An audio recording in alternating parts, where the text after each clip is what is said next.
इतनी extra evil होती है, इतनी एक्स्ट्रा लेवल ऑफ टॉक्सिक होती है ये वैरायटी नार्सिसिस्ट की कि शायद अगर किसी इंसान को किसी एक नार्सिसिस्ट को चूज़ करना ही पड़े, कोई ऑप्शन नहीं हो, तो वो खुशी खुशी किसी कवर्ट नार्सिसिस्ट को या फिर किसी ग्रैंडियोस नार्सिसिस्ट को फिर भी चूज़ कर लेगा, लेकिन एक मलिग्नेंट नार्सिसिस्ट को कतई चूज़ नहीं करेगा। अगर आप इंट्यूटिव हैं तो बाकी नार्सिसिस्ट से भी जब आप इंगेज करेंगे और ऑब्जर्व करेंगे तो आपके अंदर एक फीलिंग आ जाएगी, एक सेंस आ जाएगी कि ये नॉर्मल इंसान नहीं है। लेकिन मलिग्नेंट नार्सिसिस्ट के साथ वो फीलिंग कुछ अलग ही डार्कनेस में बदल जाती है। आप ऑलमोस्ट सेंस कर पाते हैं कि ये इंसान ऑलमोस्ट एक ह्यूमन ही नहीं है, जैसे ऑलमोस्ट एक डेवलिश एनर्जी हो। बाकी तरह के नार्सिसिस्ट के साथ साथ मैलिग्नेंट नार्सिसिस्ट को भी मैंने करीब से देखा है और इस बात की मैं पुष्टि कर सकती हूँ कि इस तरह के नार्सिसिस्ट से किसी भी तरह की थोड़ी सी भी एम्पैथी की, किसी भी तरह की अच्छाई की उम्मीद रखना बिल्कुल इम्पॉसिबल है। सबसे ज़्यादा अब्यूजिव अगर कोई डोमेस्टिक हाउस होल्ड्स होते हैं किसी भी नार्सिसिस्ट के, तो वो मैलिग्नेंट नार्सिसिस्ट के ही होते हैं बेशक। क्या आप जानते हैं कि हर 100 में से एक नार्सिसिस्ट बेहद ही एक्स्ट्रा ईविल वैरायटी का होता है और बहुत हाई चांसेस है कि इस तरह का कोई नार्सिसिस्ट किसी बहुत ऊंचे ओहदे पर हो और बहुत सारे लोगों की किस्मतों का कंट्रोल उसके हाथ में हो। फॉर एग्जाम्पल किसी मल्टीनेशनल कंपनी को हेड कर रहा हो। कुछ इस तरह के वर्क प्लेस का बखान किया है साइकोलॉजिस्ट रॉबर्ट डी हेयर और पॉल बेबियाक ने अपनी किताब स्नेक्स इन सूट में। इस तरह का माहौल, इस तरह का वर्क प्लेस जो इस तरह के साइकोपैथ्स या साइकोपैथ तरह के नार्सिसिस्ट चलाते हैं, क्या होगा वैसा माहौल और क्या होगी उन लोगों की किस्मत जो ऐसे माहौल में ऐसे नार्सिसिस्ट के अंडर एम्प्लॉयज हैं, ये तो शायद आप और हम इमेजिन भी नहीं करना चाहेंगे। नार्सिसिस्टिक पर्सनालिटी डिसऑर्डर के ऑफिशियल डिस्क्रिप्शन में अधिकतर जो ट्रेट्स का बखान किया गया है वो ज़्यादातर ग्रैंडियोस या क्लासिकल या फिर गार्डन वैरायटी नार्सिसिस्ट को डिस्क्राइब करता है। लेकिन हम जानते हैं कि बहुत अधिक नार्सिसिस्ट कवर्ट या वल्नरेबल वैरायटी के भी होते हैं और जो बहुत सारी चीज़ों में ग्रैंडियोस नार्सिसिस्ट से अलग होते हैं, जबकि उनकी अंदर की इच्छाएं और उनकी इनर नीड्स वही होती हैं, लेकिन फिर भी उनका outer behaviour, specially victim playing का बिहेवियर ग्रैंडियोस नार्सिसिस्ट से काफ़ी डिफरेंट होता है। और ये वो वैरायटी भी होती है नार्सिसिस्ट की जो अक्सर छुपी रह जाती है, जिसका इतनी आसानी से पता नहीं चल पाता है, unlike the garden variety narcissist. लेकिन क्या आप जानते हैं कि इससे भी ज़्यादा नार्सिसिज्म की ये वैरायटी स्पेक्ट्रम पर इतनी हाई होती है और इतनी डेंजरस होती है कि ऐसा माना जाता है कि ये ऑलमोस्ट सोशियोपैथी या फिर इवन साइकोपैथी की रेंज तक चली जाती है। अगर बिना किसी ट्रेट्स का बखान किए मुझे किसी को समझाना हो कि एक मैलिग्नेंट नार्सिसिस्ट कैसा होता है, तो मैं डेफिनेटली बोलूँगी कि please watch the English movie a woman scorned और आप बेहद अच्छे से समझ जाएंगे कि मैलिग्नेंट नार्सिसिस्ट कैसा होता है। तो मेरी बातों से कुछ कुछ अंदाज़ा तो आपको इंट्यूटिवली लग ही गया होगा कि किस तरह के हो सकते हैं ये नार्सिसिस्ट, लेकिन फिर भी बात करते हैं इनके कुछ स्पेसिफिक ट्रेट्स की, आइडेंटिफिकेशन पैरामीटर्स की। और हाँ, बिल्कुल भी सरप्राइज मत होइएगा ये जानकर कि आपके ही बीच में काम कर रहे बहुत सारे लोग हो सकते हैं इस वैरायटी के नार्सिसिस्ट, स्पेशली बहुत सारे पॉलिटिशियंस जिन्हें आप ही ने शायद चूज किया है। पावर और प्रॉफिट। अब कौन सा नार्सिसिस्ट होता है जिसे ये चीज़ें पसंद नहीं होती हैं? इनफैक्ट हम जानते हैं कि नार्सिसिस्ट के ज़्यादातर बिहेवियर्स, कंडक्ट्स, उनकी स्ट्रैटेजीज इन्हीं चीज़ों के लिए होती हैं। लेकिन इसको भी कई कदम आगे ले जाता है एक मैलिग्नेंट नार्सिसिस्ट जिसकी थर्स्ट बेहद ज़्यादा होती है पावर के लिए, प्रॉफिट के लिए, और वो ऑलमोस्ट किसी भी डिग्री तक चले जाता है, इवन साइकोपैथिक डिग्री तक, for the gain of power and profit. और यही कारण भी है कि वो ऑफन बहुत हाई पोजीशंस पर पहुंच जाते हैं अलग अलग फील्ड्स में। ऑफन उनकी ये जो थर्स्ट होती है एक्सेसिव पावर के लिए, एक्सेसिव कंट्रोल के लिए, उसको इंटेंसिटी या पैशन का नाम दे दिया जाता है, इस गलतफहमी में कि ये लोग अपने काम के बारे में, अपने प्रोफेशंस के बारे में बहुत ज़्यादा पैशनेट हैं, बहुत ज़्यादा डीपली इन्वॉल्व है, बहुत इंटेंस है। वो बहुत ज़्यादा आगे तक चले जाते हैं, बहुत सारे लोगों का कंट्रोल गेन कर लेते हैं, बहुत सारे लोगों की अप्रिसिएशन, इवन एडमिरेशन और रिस्पेक्ट गेन कर देते हैं। और ऑफन बहुत देर हो चुकी होती है जब उनकी असलियत पता चलती है, अगर पता भी चलती है तो हर कॉस्ट पर उनको जीतना ही जीतना है, फिर चाहे वो जीत किसी पॉलिटिक्स के फील्ड में हो या फिर किसी डिवोर्स की प्रोसीडिंग में कोर्ट ऑफ लॉ में हो। जीतने की इच्छा इतनी तीव्र होती है, इतनी एडिक्टिव होती है कि उसके लिए चाहे वो खुद भी बर्बाद हो जाए लेकिन अपने ओपोनेंट को जीतने नहीं देना चाहते हैं किसी भी कॉस्ट पर। तो सोचिए कितना हाईली डिस्ट्रक्टिव हो सकता है इस तरह का इंसान जो अपनी सारे रिसोर्सेज, अपना सारा पैसा, अपनी सारी एनर्जी लगाने को तैयार है सिर्फ एक जीत के लिए, चाहे वो जीत कोई मायने रखे भी या नहीं।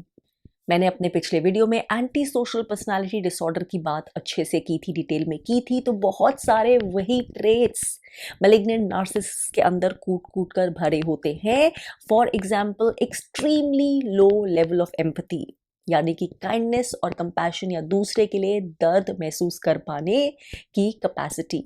अब ऑब्वियसली ये कैपेसिटी हर नार्सिसिस्ट में बहुत कम होती है, लेकिन ये कैपेसिटी ऑलमोस्ट नॉन एग्जिस्टेंट होती है मैलिग्नेंट नार्सिसिस में। अगर आप बहुत सारे नार्सिसिस से परिचित हैं, जो कॉमन एक वैरायटी होती है जो ज़्यादातर जिससे लोग परिचित होते हैं, तो आप पाएंगे कि हाँ, थोड़ी सी कैपेसिटी होती है उनमें फिर भी कुछ इमोशंस फील करने की या कुछ पछतावा फील करने की। हालांकि वो इसको बहुत अच्छे से कवर अप करते हैं, दिखाते नहीं हैं, और चाहे उनको कितना भी बुरा लगे वो अपने एक्शंस को चेंज नहीं करते हैं। लेकिन मैलिग्नेंट नार्सिसिस में ये कैपेसिटी ऑलमोस्ट बिल्कुल नहीं होती है। उन्हें दूसरों को हर्ट करने में ना सिर्फ कोई फ़र्क नहीं पड़ता, लेकिन उनको ऑफन मज़ा आता है। तो यहीं आ जाती है सेडिज्म वाली नेगेटिव ट्रेट कि उनको खुशी मिलती है, एंटरटेनिंग लगता है, मज़ा आता है अगर उनकी वजह से दूसरों को कष्ट हो, दूसरों को ह्यूमिलिएशन हो, दूसरों को पेन मिले। इसको ईगो सिंटोनिक सेडिज्म भी कहा जाता है। दूसरों से जलन, एक्सट्रीम एनवी हर नार्सिसिस्ट के अंदर होती है, लेकिन अगेन यही ट्रेट बहुत ज़्यादा और पैथोलॉजिकल और डीप और इंटेंस हो जाता है एक मैलिग्नेंट नार्सिसिस्ट में। ऐसी शायद ही कोई चीज़ होती है, ऐसा शायद ही कोई इंसान होता है उनके आसपास जिसके पास कुछ अच्छा हो, जो खुश हो, जिसके पास कुछ बेहतर हो, जिससे वो जलन नहीं रखेगा और बहुत एक्सेसिव डिग्री की जलन नहीं रखेगा, टू द पॉइंट कि वो सब कुछ करना चाहेगा जो उसकी पावर में है उस इंसान को बर्बाद करने के लिए या उसकी खुशी को छीन लेने के लिए। दूसरों की उपलब्धियों पर पानी फेर देना, उनके कॉन्फिडेंस लेवल में छेद कर देना, उनके सेल्फ वर्थ के टुकड़े टुकड़े कर देना, ऐसा करने में मैलिग्नेंट नार्सिसिस्ट बेहद खुश होता है। और हम सोच ही सकते हैं कि अगर इस तरह का आपका बॉस है तो वो आपका क्या हाल करेगा और क्या मोटिवेशन रहेगी आपकी अच्छी परफॉर्मेंस देने के लिए। एक मैलिग्नेंट नार्सिसिस्ट में अपने किए पर बिल्कुल पछतावा नहीं होता, चाहे उसकी वजह से दूसरों को कितनी भी सफरिंग हो, कितनी भी पेन हो, कितनी भी बर्बादी का सामना करना पड़े। एक मैलिग्नेंट नार्सिसिस्ट कभी भी गिल्टी फील नहीं करता। ऑलमोस्ट एक सोशियोपैथ की तरह या साइकोपैथ की तरह उसका यही मानना होता है कि जो भी दूसरे इंसान के साथ उसने किया है वो बिल्कुल सही किया है, दूसरा इंसान वो डिजर्व करता है। मैलिग्नेंट नार्सिसिस्ट अपने असली मोटिव्स को, अपने असली चेहरे को छुपाने के लिए बेहद आसानी से दूसरा चेहरा चढ़ा सकते हैं झूठे शब्दों के पीछे, और वो बहुत ग्रेट एक्टर्स होते हैं और बहुत आसानी से अपनी ये एक्टिंग करके, इंक्लूडिंग रोना पड़े तो रो भी लेते हैं। वो लोगों को अपने काबू में कर लेते हैं, लोगों को अपनी बातों से सहमत कर लेते हैं, और लोग जो फसाड के पीछे का असली चेहरा है वो देख ही नहीं पाते हैं। कुछ साल पहले न्यूज़ में बहुत चर्चा में आई एक टीवी एक्ट्रेस का नाम मेरे ज़हन में आ रहा है, लेकिन इस समय मैं वो नाम नहीं लूँगी। विक्टिम बनना मैलिग्नेंट नार्सिसिस्ट को भी पसंद है और बखूबी आता है, लेकिन कवर्ट नार्सिसिस्ट जितना नहीं।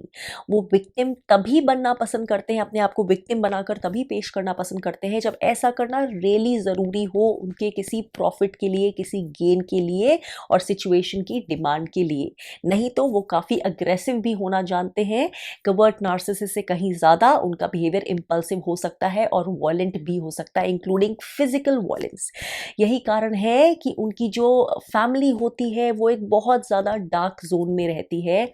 और पीस का नामो निशान नहीं होता ऐसी फैमिली में। ऐसी फैमिली के मेंबर्स इंक्लूडिंग देयर स्पाउसेस और स्पेशली उनके बच्चे बहुत ज़्यादा डर में रहते हैं, बहुत ज़्यादा एक एंग्जाइटी के माहौल में रहते हैं। नार्सिसिस्टिक अब्यूज़ के सिम्टम्स के साथ साथ पीटीएसडी के सिम्टम्स भी ऑफन ऐसे बच्चों में देखने को मिल सकते हैं जो इस तरह के मैलिग्नेंट नार्सिसिस्ट पेरेंट के अंडर पले बड़े होते हैं। बहुत हाई लेवल की अब्यूज़, बेहद हाई लेवल का ट्रॉमा होता है ऐसे घरों में। बहुत ज़्यादा स्पाइटफुल होता है, बहुत ज़्यादा रिवेंजफुल होता है एक मैलिग्नेंट नार्सिसिस्ट। बदले की भावना या फिर किसी को बर्बाद कर देने की भावना बेहद ज़्यादा तीव्र होती है, चाहे किसी और ने कुछ किया हो या नहीं किया हो। इनफैक्ट दूसरे नार्सिसिस्ट अगर किसी के प्रति एग्रेशन करते हैं तो अक्सर उसका कारण होता है कि वो कुछ प्रोटेक्ट करना चाह रहे हैं, अपने को डिफेंड करना चाह रहे हैं कि हमारा जो रियल फेस है वो नहीं दिखे। लेकिन ऐसा मैलिग्नेंट नार्सिसिस्ट के साथ ज़रूरी नहीं होता। वो बाय डिफ़ॉल्ट अपने नेचर में एग्रेशन रखता है और उसको लोगों को वैसे भी बर्बाद करने में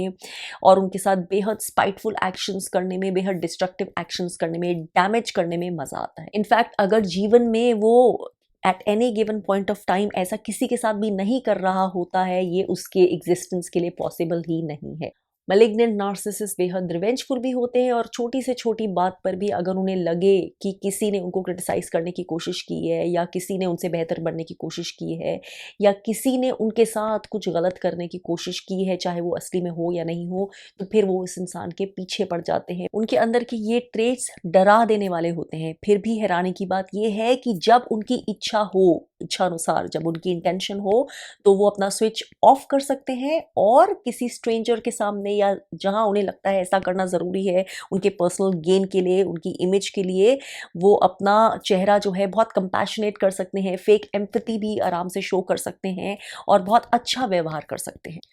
गैस लाइटिंग्स और स्मीयर कैंपेन के बाप होते हैं और अपनी गलतियां, अपने क्राइम्स बाकियों पर कैसे रिफ्लेक्ट करने हैं, बाकियों के ऊपर कैसे प्रोजेक्ट करने हैं, बाकियों के ऊपर अपनी ही करने की तोहमत कैसे लगानी है, ये कोई मैलिग्नेंट नार्सिसिस्ट से ज़्यादा बखूबी नहीं जानता। इन्हीं सब चीज़ों की वजह से ऐसा भी माना जाता है कि मैलिग्नेंट नार्सिसिस्ट अपने अंदर डार्क ट्रायड के भी ट्रेट्स रखते हैं, यानी कि 3 तरह की डार्क पर्सनालिटीज़ के traits: narcissistic personality disorder, psychopathy और मैकियावेलिज्म। एनपीडी के तहत वो ऑब्वियसली बहुत वैलिडेशन सीकिंग होते हैं, उन्हें बेहद ज़रूरत है दूसरों की अप्रिसिएशन की, उनके अप्रूवल की, एक्स्ट्रा पावर की फीलिंग की, सेंस ऑफ एंटाइटलमेंट की। और वहीं साइकोपैथी के ट्रेट्स तो जैसे हम जानते हैं उनके अंदर कूट कूट कर भरे हैं, तभी उनमें कॉन्शियंस नहीं होती, कोई पश्चाताप की फीलिंग नहीं होती, सेडिज्म होता है।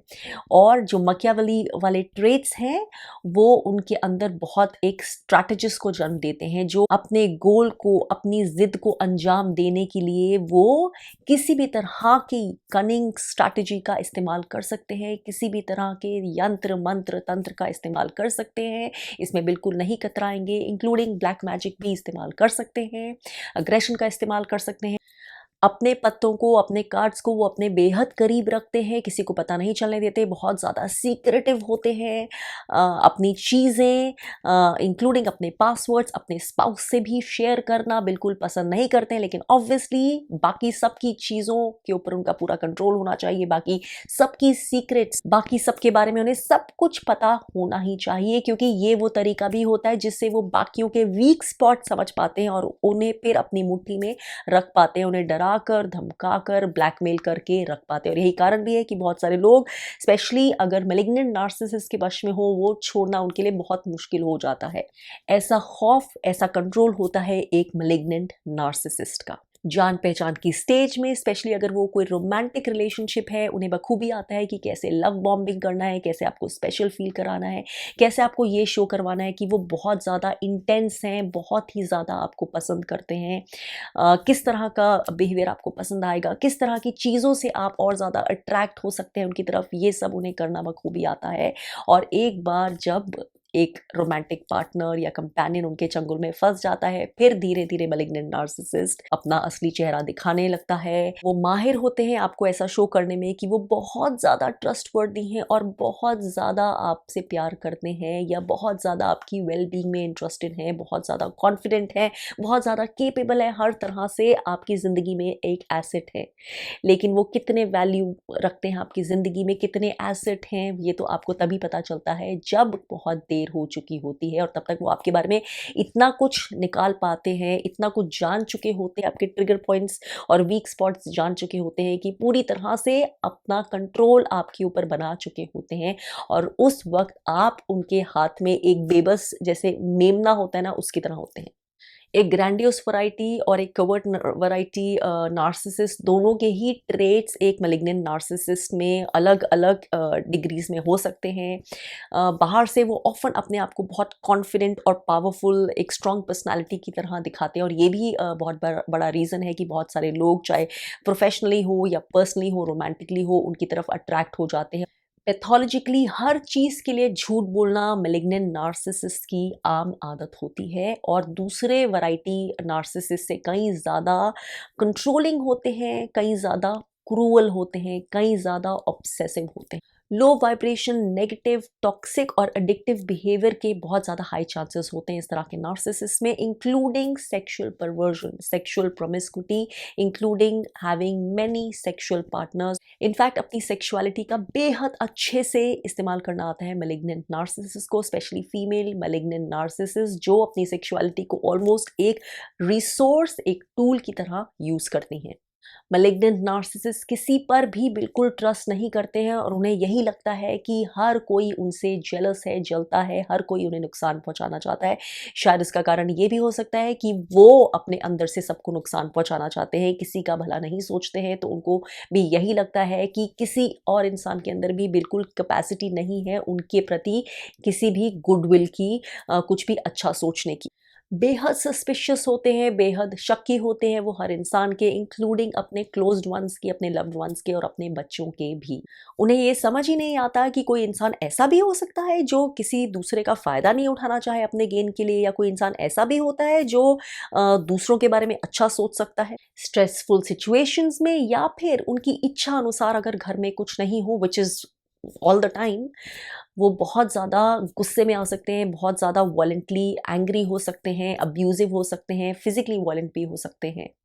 पैरानोया या फिर एक्सेसिव अनरीजनेबल इलॉजिकल डिग्री का डर उनके अंदर काफ़ी बार आता है, क्योंकि उनकी नेचर इतनी सस्पिशियस, इतनी शकी, इतनी डिस्ट्रस्टफुल होती है, और इसमें वो टिपिकल साइकोपैथ से डिफरेंट भी होते हैं, क्योंकि एक साइकोपैथ स्ट्रेस के अंडर भी बहुत काम रहता है, कूल रहता है, डर का एहसास भी नहीं होता। लेकिन कुछ मैलिग्नेंट नार्सिसिस्ट क्लिनिकल साइकोलॉजिस्ट के हिसाब से ऐसे भी होते हैं जो इस डिपार्टमेंट में भी साइकोपैथ के काफ़ी करीब होते हैं। उनको कम स्ट्रेस फील होता है, कम एंग्जाइटी फील होती है, और वो अपने इमोशंस आसानी से दिखाते नहीं हैं, उन पे काबू रख पाते हैं उस तरह की डिफिकल्ट चैलेंजिंग सिचुएशंस में भी। मैलिग्नेंट नार्सिसिस्ट को ऑफन सोललेस माना जाता है, और वो बेहद आराम से एफर्टलेसली अपने फैमिली मेम्बर्स को, अपने बच्चों को तोड़ते हैं, उनके सेल्फ एस्टीम को तोड़ते हैं, उन्हें थ्राइव नहीं करने देते, उन्हें पनपने नहीं देते हैं, उन्हें एक्सेसिव कंट्रोल में रखते हैं, उन्हें इतना आइसोलेट करके रखते हैं जो असली सच है उससे, जो बाकी लोगों की असलियत है उससे, कि जब तक उनके फैमिली मेंबर्स कुछ समझने लगते हैं, इल्यूजन्स को हटाकर कुछ देखने लगते हैं, जब तक उन्हें कुछ सिचुएशन की एक्चुअली अंडरस्टैंडिंग आने लगती है, वो रियलाइज करते हैं कि कितने डिल्यूजनल वर्ल्ड में वो रह रहे थे, कितने इल्यूजन्स में रह रहे थे, और अब पर्दा हटना शुरू हुआ है तो शायद बहुत देर हो गई है। दूसरों को तोड़ कर रखना, बिखरा कर रखना, कमज़ोर रखना, दबा कर रखना, यही उनका सबसे बड़ा तरीका होता है खुद को पावरफुल रखने का, और पावर उनकी सबसे बड़ी नीड होती है, क्योंकि डीप इनसाइड उनके अंदर बेहद खालीपन होता है, सिर्फ अंधेरा होता है, ऐसी कोई रोशनी नहीं होती जहाँ से ये नीड एक खूबसूरत, एक अच्छे तरीके से पूरी हो सके। अपने आप को किसी जेन्युइन लाइट से, किसी जेन्युइन स्पिरिचुअल कनेक्शन से वो बिल्कुल ब्लॉक्ड रखते हैं, और अगर कुछ ऐसा रिश्ता बनाने की कोशिश भी करते हैं तो उसके पीछे बेशक कोई ना कोई डीप डार्क रीज़न ही होता है। अपने मतलब के लिए, अपने फ़ायदे के लिए, या सिर्फ पावर की फीलिंग के लिए, सिर्फ मज़े के लिए और एंटरटेनमेंट के लिए वो लोगों को धमकाने से, डराने से या फिर बुली करने से बिल्कुल नहीं कतराते हैं। इतनी एक्सेसिव डार्कनेस होती है उनके अंदर कि ऐसा करने के लिए या ऐसा करते वक़्त वो किसी दूसरे की, चाहे वो कोई बच्चा ही हो, उसकी physical safety, mental safety, emotional safety या वेल-बीइंग का भी बिल्कुल ध्यान नहीं देते, उसको भी बिल्कुल रिगार्ड नहीं करते हैं, और यही वो ट्रेट भी है जो उन्हें एंटी सोशल पर्सनैलिटी डिसऑर्डर के और ज़्यादा करीब ले जाता है। सुपरफिशियलिटी, झूठ, फ़रेब, फेकनेस, एंटाइटलमेंट ऑब्वियसली ये वाले नार्सिसिस्ट में होती ही है, लेकिन जब वो कंबाइन होती है एक ऑलमोस्ट साइकोपैथिक दिमाग के साथ, तो वो इस नार्सिसिस्ट को बाकी सभी नार्सिसिस्ट से कहीं ज़्यादा डेंजरस बना देती है। लोगों को कष्ट देने में, उनको नीचे गिराने में, उनकी ह्यूमिलिएशन में, उनकी डिफीट में उनको इतना मज़ा आता है कि ऑफन जब कुछ अनपॉपुलर डिसीजंस लेने होते हैं या इस तरह के डिसीजंस लेने होते हैं कॉर्पोरेशंस में या फिर किसी और प्रोफेशनल सेटिंग्स में जिसमें बहुत सारे लोगों का नुकसान होगा, इस काम के लिए जो रूथलेस तरह के लोग बुलाए जाते हैं, जो लोगों में ज़्यादा कॉन्शियस नहीं हो, जिस लोगों को ऐसे डिसीजंस को अनाउंस करने में ज़्यादा पीड़ा नहीं हो, ज़्यादा पर्सनल जो है उनको डिस्कम्फर्ट नहीं हो, तो ऐसे लोगों में मैलिग्नेंट नार्सिसिस्ट बहुत ज़्यादा काम आते हैं। फॉर एग्ज़ाम्पल एक नॉर्मल भी एम्पैथी रखने वाले एम्प्लॉयर को अगर अपने एम्प्लॉयज़ को जॉब से हटाना पड़ेगा किसी कारणवश, तो उसको बहुत डिस्कम्फर्ट होगा, उसके लिए बड़ी मुश्किल होगी कि ये न्यूज़ इन्हें कैसे दी जाए। लेकिन इस काम में मैलिग्नेंट नार्सिसिस्ट को बेहद सेटिस्फैक्शन होगी, बेहद मज़ा आएगा। वैसे ही एक मैलिग्नेंट नार्सिसिस्ट पॉलिटिशियन को किसी भी डिसीजन की आड़ में लोगों को कष्ट देने में, उनका बुरा करने में, यहाँ तक कि उनके साथ वॉयलेंस को भी जस्टिफाई करने में एक्चुअली बहुत मज़ा आएगा। फिजिकली, मेंटली, इमोशनली और साइकोलॉजिकली लोगों के साथ माइंड गेम्स खेलना, उन्हें दबा कर रखना, बेचारा बना कर रखना, उनकी पावर ले लेना और उनको तड़पता हुआ देखना, ये मैलिग्नेंट नार्सिसिस्ट का सबसे बड़ा टैलेंट। जितना जल्दी और जितना दूर रह सकते हैं, वही आपके लिए और आपकी सेहत के लिए हर तरह से बेहतर है। जहाँ अर्थ की वाइब्रेशंस इतनी पावरफुली अपलिफ्ट होती जा रही हैं, इतनी पॉजिटिव एनर्जी आती जा रही है, ट्रांसफॉर्मेशन हो रहा है, वहीं ऐसा भी क्यों लगता है कि कहीं ना कहीं नार्सिसिज्म भी हमारे आसपास बढ़ता जा रहा है, चरम सीमा पर है, स्पेशली साइकोपैथिक और मैलिग्नेंट काइंड ऑफ नार्सिसिज्म। ये आपके और मेरे लिए डेफिनेटली सोचने वाली बात है। क्या हम ही लोग तो रिस्पॉन्सिबल नहीं हैं इस फिनोमेना के लिए? इसके ऊपर भी चर्चा ज़रूर करेंगे, नज़र ज़रूर डालेंगे आने वाले किसी वीडियो में। तब तक नार्सिसिज्म के बारे में जितने अवेयर हो सकते हैं उतना अवेयर होते रहिए। कैजुअली नहीं, सुपरफिशियली नहीं, मिस इन्फॉर्मेशन से नहीं, बल्कि पुख्ता इन्फॉर्मेशन से, रियल फैक्ट से, असली सच्चाई से।